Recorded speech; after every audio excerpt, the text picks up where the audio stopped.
On a besoin toujours de matériel, un médicament pour la population normale, des antibiotiques, des paracétamol, des médicaments assez forts pour la douleur. Mais ces choses qui s'appellent électrolytes pour lutter contre la déshydratation.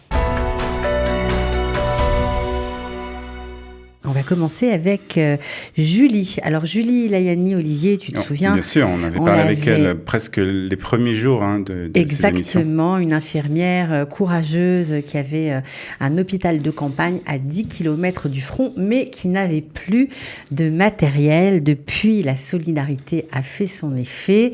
On est ravis de faire un point avec elle, de savoir comment elle va d'abord, et puis savoir ce qu'elle fait surtout. Exactement. Bonjour Julie. Bonjour. Boker Tov. Alors, comment, depuis notre dernière interview, vous vous êtes débrouillé? Qu'est-ce que vous faites aujourd'hui? Où vous en êtes? Est-ce que vous avez du matériel surtout? Alors, depuis la dernière fois qu'on s'est parlé, on s'est un peu mieux organisé au point de vue de mon Ishuv. Grâce aux dons, au matériel que j'ai eu de la Coupa Trolim, le Homit, de toute la région sud, j'ai eu un accord de la région sud pour récupérer du matériel. Grâce aux dons qu'on m'a ramené de France par différents intermédiaires, je ne sais pas si je peux citer ou pas citer les noms. Mais bien sûr, avec plaisir. Il faut un travail extraordinaire. Alors, entre autres, je voudrais quand même remercier beaucoup Monsieur Bruno Lelouch qui a eu le courage de venir ici pour m'amener pas mal de matériel. J'ai également Dalia Zilberberg qui m'aide aujourd'hui pour tout ce qui est logistique. J'ai Muriel, enseignement Lévy sur Beth Shemesh également qui m'a trouvé un Marsan qui lui par contre devait être payé. Donc on a fait un appel aux dons par Dalia au point de vue financier. Bruno est censé me ramener encore des affaires la semaine prochaine. Grâce à tout ce matériel aujourd'hui, je peux faire, non seulement je peux m'occuper des habitants du Yishuv, mais en plus des soldats qui vont arriver, enfin j'espère qu'ils vont pas arriver blessés. Hier, on a encore eu un cours de 3 heures sur l'aide aux blessés par balle, aux accidentés, etc. par MADA. On a fait venir ça. Et donc voilà. Donc en fait, Dalia, maintenant qui est basée sur Rishon LeZion, je lui ai délégué toute la partie logistique parce que ça commence à devenir lourd. Bruno m'aide également au point de vue de logistique, il me ramène les affaires, il fait les appels aux dons, etc. Et là, donc, je suis en pourparlers avec le fameux Marsan à Beth Shemesh pour récupérer également des dons financiers. Je dois aussi citer le FSJU qui m'a proposé directement son aide aussi financière. Donc, au point de vue financier, ça commence à courir parce qu'en fait, les entreprises, malheureusement, elles ont plus tellement envie de donner gratuitement. Donc là, à l'heure actuelle, on est moins sur le terrain en train de réclamer des médicaments ou des équipements médicaux. Maintenant, on commence à demander des dons. Donc, faut savoir que depuis la France, ils ont le reçu Serpa qui leur fait comment ça s'appelle, un remboursement des impôts, si j'ai bien compris, quelque chose comme ça. Une diminution de leurs impôts. On a eu également un médecin français gynécologue qui est arrivé sur le territoire israélien dimanche. On vous perd, on vous entend plus, Julie. Alors. Non, c'est un problème de son, plus. Un petit problème de son, non? Aujourd'hui, il vient dans voilà, là, c'est bien. Il y a un petit problème technique. Ouais.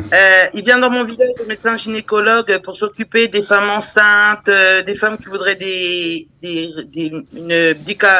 des ultrasons ou une consultation gynécologique, donc il va être là toute la journée.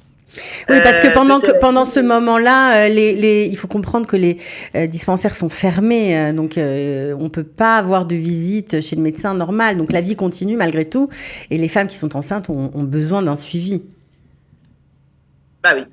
Donc c'est pour ça que j'ai organisé ça. Là, Bruno, qui est chirurgien ORL, m'a également proposé son aide. Donc pareil, il va falloir que j'organise une journée pour toutes les consultations ORL. Les Coupa Trolim, elles fonctionnent en mode Shabbat, c'est-à-dire un minimum d'heures. Les médecins en général, un jour sur deux sont pas là. Les infirmières, c'est pareil, un jour sur deux sont pas là. Donc c'est vrai que nous, dans les campagnes, c'est un petit peu compliqué de faire 30 ou 40 kilomètres en prenant le risque d'être sous les alertes. Faut pas oublier qu'encore hier, non, c'était avant-hier, Beersheva, par exemple, s'est fait bombarder à plusieurs reprises. Hier, Ashkelon à plusieurs reprises. Et nous, c'est 2 hôpitaux qui sont les plus près. Donc, je peux pas envoyer quelqu'un pour se faire ausculter aux urgences de Soroka, aux urgences d'Ashkelon, en sachant que je vais l'envoyer, entre guillemets, risquer sa vie. Ouais, donc ça, c'est très compliqué. On rappelle que vous êtes à peu près à 10 km de la bande de Gaza. À distance domicile, ouais. Alors, Ce qui est extraordinaire, c'est que vous êtes toujours dans le Yishuv et beaucoup de gens sont avec vous. Les gens ne partent pas. Les gens, maintenant, comment dire, il y a eu un revirement. En fait, tous les gens qui étaient Nifgaé Harada au début, Donc, vraiment, j'aurais trouvé des logements parce que je suis en contact avec un groupe WhatsApp qui s'appelle Aide pour Kalicher, quelque chose comme ça. Donc, c'est une communauté française qui se trouve dans le centre du pays, Tel Aviv, Jérusalem, etc. Donc, là-bas, ils proposaient des logements. J'aurais proposé les logements sur Tel Aviv et en fait, les gens m'ont dit, en fait, on se sent quand même peut-être plus en sécurité dans le village, malgré les booms par-ci, les booms par-là. C'est vrai que moi, mon village, je touche du bois, pour l'instant, on n'a pas eu d'alerte. On entend que ça tombe. On a eu l'avion, ils nous ont envoyé un avion rempli d'explosifs qui n'a pas explosé. Un avion sans pilote qui a atterri entre mon village et le village d'à côté. On a eu des missiles qui sont tombés, des roquettes qui sont tombées dans les champs qui sont autour du village. Malheureusement, les plants de salade et les champs d'avocats, voilà, il y a eu un petit peu de dégâts, mais enfin, c'est pas grave. On mange vraiment de salade et moins d'avocats. Mais les gens se sentent quand même, maintenant qu'il n'y a plus la menace, entre guillemets, de terroristes, ils ont moins peur ici qu'à Tel Aviv. Voilà ce qu'ils m'ont dit. Julie, vous parlez des personnes qui ont été traumatisées. Est-ce que, et c'est peut-être un peu trop tôt, mais est-ce que vous commencez déjà à vous occuper de ces personnes? Est-ce qu'il y a déjà des choses qui sont entreprises pour eux? Depuis le début de la guerre. Oui. Depuis le premier jour, c'est-à-dire on a passé Shabbat. On a passé Shabbat à Shrora et en fait, dès le dimanche, j'ai vu autour de moi des amis qui étaient en crise d'hystérie et crise d'angoisse totale. Et donc après de bouche à oreille, on s'est diffusé sur le groupe du Yishuv. Il y a des gens qui sont prêts à nous accueillir chez eux avec comment est-ce qu'on pourrait dire, c'est pas une psychologue, c'est une métapelle trickshit, c'est-à-dire que elle s'occupe de tout ce qui est des thérapeute émotions émotionnelle. Voilà. Pour s'occuper des voilà, émotions. une voyante émotionnelle. Donc en fait, on a commencé à tourner dès le lundi chez les gens. Maintenant, il y a des gens qui sont prêts à nous recevoir. Il y en a d'autres qui préfèrent pas. Il y en a avec tout le monde, en fait, tous ceux qu'on a repérés ou dont on nous a signalé qu'il y aurait peut-être un problème d'angoisse dû à la situation. En fait, on a eu les numéros de téléphone par les responsables au niveau de la Moatza, les assistantes sociales entre autres. Et donc en fait, on leur propose, on fait un suivi même par WhatsApp. Ouais. On n'est pas obligé d'aller forcément chez les gens. Julie, on se souvient la dernière fois que vous aviez pris la parole sur Studio Kalita, que vous nous aviez expliqué que MADA, etc., ne vous considérait plus comme un hôpital de campagne et n'allait plus faire en sorte que si jamais, on ne le souhaite pas, mais si jamais il y avait des blessés lors de l'entrée terrestre à Gaza, puisqu'on sait apparemment depuis hier, puisque Benjamin Netanyahou a confirmé qu'il y aurait bien une entrée terrestre à Gaza, eh bien, les blessés ne pouvaient plus être stabilisés chez vous. Est-ce que cette situation a changé aujourd'hui? La situation, elle a changé parce que maintenant qu'on a le matériel, on a diffusé dans tous les points de vue, dans tous les postes importants de commandement, comme quoi on pouvait à nouveau accueillir des blessés à Mabouim. D'un autre côté, dans ma Moatza, ils ont ouvert un autre hôpital de campagne dans l'autre site qu'ils avaient ouvert le premier Shabbat. Donc ça sert à la fois d'hôpital de campagne et à la fois de point de repos pour les soldats. Ils font des barbecues géants, n'est-ce pas, pour l'instant là-bas. Et à côté de ça, ils ont réquisitionné le centre de rééducation qui s'appelle Alé Negev, où j'ai été moi-même contactée par un des directeurs pour savoir si ça m'intéressait de travailler là-bas. En fait, ils sont organisés comme ça. Donc, pour la stabilisation des patients, des soldats blessés, etc., maintenant, on peut avoir 3 points. Il y a chez nous, il y a Alé Negev et il y a le fameux centre à la Kiria de Mechavim. Ça, c'est pour ma Moatza. Après, les autres Moatza comme Sdot HaNegev ou Shara Negev, etc., je peux pas parler, je sais pas. Nous, c'est ce qu'on fait organiser dans notre Moatza.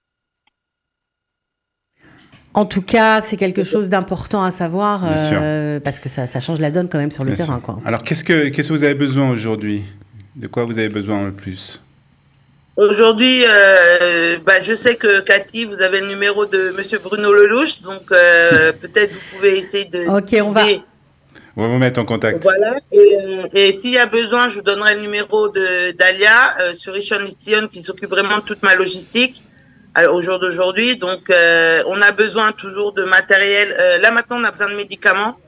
D'accord. On a besoin, là, ce qui manque, donc c'est des médicaments assez forts pour la douleur, mais ça, je pense pas que je vais les obtenir, comme de la kétamine, de la morphine et des choses comme ça, pour pouvoir faire des injections. On a besoin de tourniquets, on a besoin de médicaments pour la population normale, des antibiotiques, des paracétamol, des ophtalmines, voilà, des choses qui s'appellent électrolytes. C'est une substance pour lutter contre la déshydratation. Oui, donc Ça évite. beaucoup de choses, de médicaments. Peut-être d'ailleurs que, puisqu'on est suivi aussi, on nous regarde en France, je sais qu'il y a eu des initiatives aussi d'envoyer beaucoup de cargaisons de médicaments. Alors peut-être que c'est l'occasion justement pour ces personnes qui sont en Pour les contact avec eux donc pour les Français, je m'excuse de vous interrompre. Pour les Ouais. Français, en fait, tout ce qu'ils envoient par carton, ça se fait bloquer à la douane Ah et oui. ça n'arrive jamais sur le territoire israélien. Voilà, donc c'est Donc, très pour ça bien qu'il faut de vraiment mettre en contact avec avec Bruno exactement. et Dalia. Eux, ils savent comment faire passer les médicaments sans que ce soit bloqué à la douane. Tous les frais qui sont annexés au fait du départ des médicaments en France, de France pour Israël, sont pris en charge par les différents dons qu'on a eu, donc par l'association de Bruno et également Dalia qui a regroupé aussi, qui a eu des dons financiers et donc voilà. Donc c'est vraiment l'occasion de remercier tous les donateurs de France. Vous êtes exceptionnels, Vraiment, franchement. grâce aux Français, grâce à la Coupatrolim Léomide, grâce à l'hôpital de Rhodes de Natania, grâce à William qui a un magasin sur Kfar Saba, grâce à Louise, et je suis sûre j'en ai oublié plein parce que je ne me rappelle pas tous les noms. C'est pas grave, Julie, mais en tout cas, vraiment exceptionnel. Franchement, la mobilisation a été folle. On peut pas dire ça autrement. Et puis surtout, ça prépare malheureusement ce qui nous attend. Alors, c'est extrêmement important qu'il y ait des points où les soldats peuvent être stabilisés. C'est ce que vous nous aviez si bien expliqué, Julie. Et aujourd'hui, ben, ça peut sauver des vies, voilà, tout simplement. On espère vraiment que vous n'aurez pas à travailler, mais si ça va être le cas, bah, en tout cas, c'est formidable grâce à cette mobilisation exceptionnelle. Voilà, en tout cas, n'hésitez pas à faire appel à nous. On sera toujours là pour relayer votre message. Pas de problème, le numéro de Cathy, je l'ai enfin rentré dans mes contacts. C'est très bien. Ça peut servir. À bientôt, Julie. Et À bravo, bientôt. bravo.